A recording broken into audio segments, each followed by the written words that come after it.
विधान परिषदेची निवडणूक आणि राजकीय घमासान हे जणू काही या राज्यामधलं राजकीय चित्र बनले। 2022 साली विधान परिषदेची निवडणूक झाली आणि त्यानंतर राज्याचा अवघड राजकीय परीघ बदलून गेला आणि पुन्हा एकदा 2026 मध्ये विधान परिषदेची निवडणूक होताना तसंच काहीसं घडतंय। झाले असं की विधान परिषदेची निवडणूक राज्यामध्ये एकूण 9 जागांसाठी घोषित झालेली आहे। 10व्या जागी पोटनिवडणूक होणार आहे।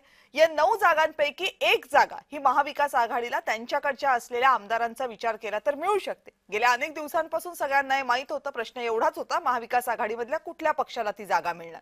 राज्यसभेला ती जागा मिळाली होती शरद पवार यांच्या पक्षाला, त्यामुळे काँग्रेस आणि उद्धव ठाकरेंची शिवसेना यावेळेस आघाडीसाठी आपल्याला तिथे मिळावी उमेदवारी यासाठी प्रयत्नशील होते।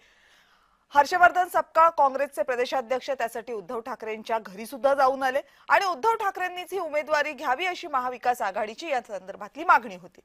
शेवटपर्यंत उद्धव ठाकरेंनी याबाबत काहीही म्हटलं नाही आणि अगदी शेवटच्या क्षणाला फॉर्म भरण्यासाठी काही तास शिल्लक असताना उद्धव ठाकरे यांनी आपला उमेदवार हा अंबादास दानवे असतील असं घोषित करून टाकलं आणि त्यानंतर मात्र काँग्रेसची पंचायत झालेली आहे। कारण काँग्रेसला आता या निवडणुकीमध्ये उमेदवार उतरवला नाही तर आपल्या पक्षातली नाराजी सहन करावी लागते आणि उमेदवार उतरवला तर तो निवडून येण्याची शक्यता कमी। बरं, शिवाय काँग्रेस आणि उद्धव ठाकरेंची शिवसेना यांनी 2 उमेदवार दिले म्हणून आणखीन एक उमेदवार जर भाजपने दिला तर महाविकास आघाडीची परिस्थिती आणखीन गंभीर होऊ शकते।